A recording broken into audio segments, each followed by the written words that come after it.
welcome to my optimistic wedding planning.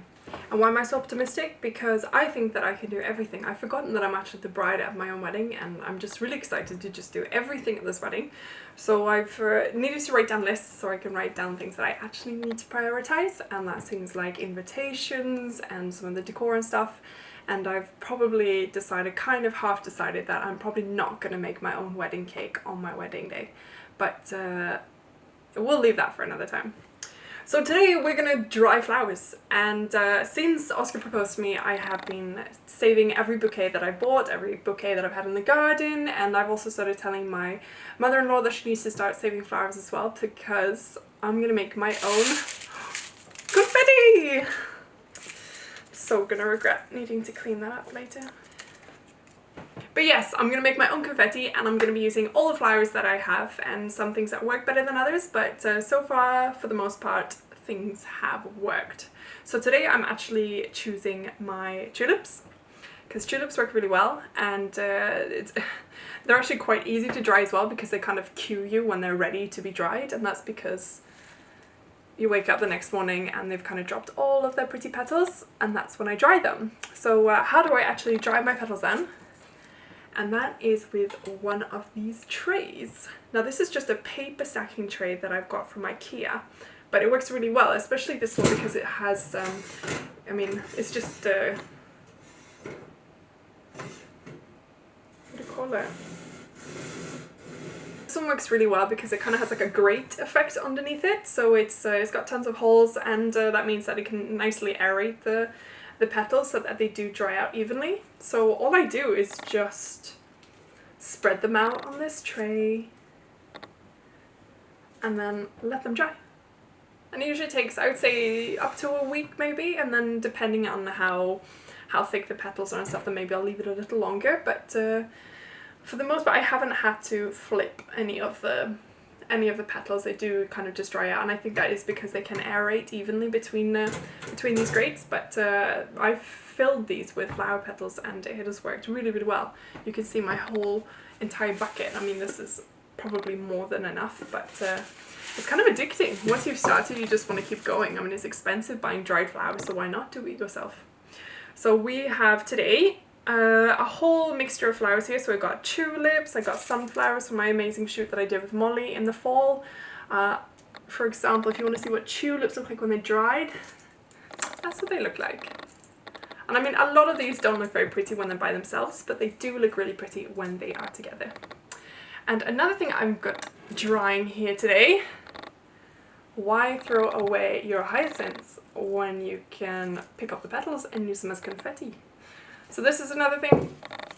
I save pretty much everything. I mean, poor Oscar just gets to see like all my dried flowers everywhere, but it'll be worth it. So then I just pick off these little dried, and these I don't even have to dry because they've already been drying for a long time. And I pick them off, and this makes, I mean, this is easier than half the flowers I've had to pluck the petals off of, but this brings some nice color, and it brings some texture as well.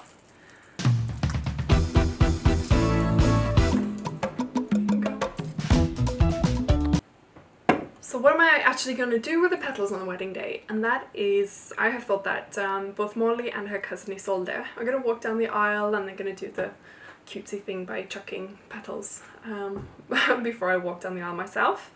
And then the other thing I thought we'd do, instead of having bubbles or chucking rice and stuff, I thought we could actually throw these petals. So I'm going to show you a nice quick craft.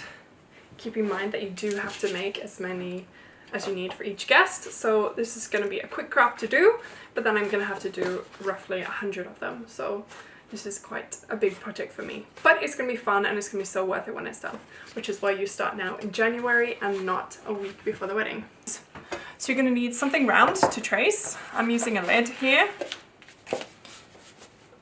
And all you're going to do is you're going to cut out a circle, and the best part is one circle makes 2 cones.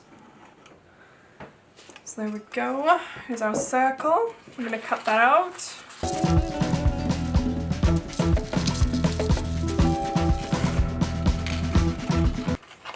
I myself are going to be making roughly 100 of these, so I'm glad that I can actually do 2 at a time, because that makes this process go really quickly. And I mean, this craft is super fast, so it's nothing I'm going to be worried about anyways.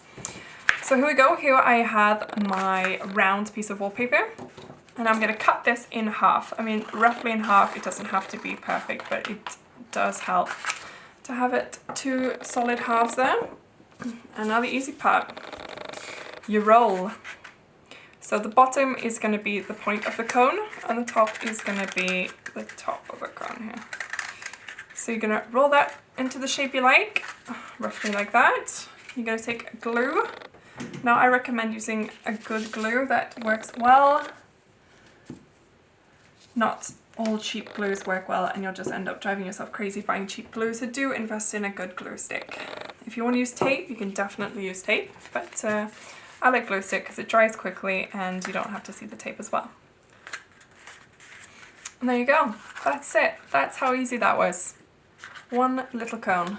And show you again, super easy. Just roll and glue.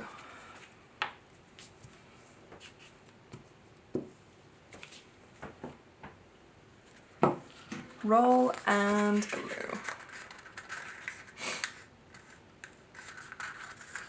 And then fill your magical confetti and say, I do! Woo! So that's today's craft. Big, huge mess. Now I just have to collect it all up again.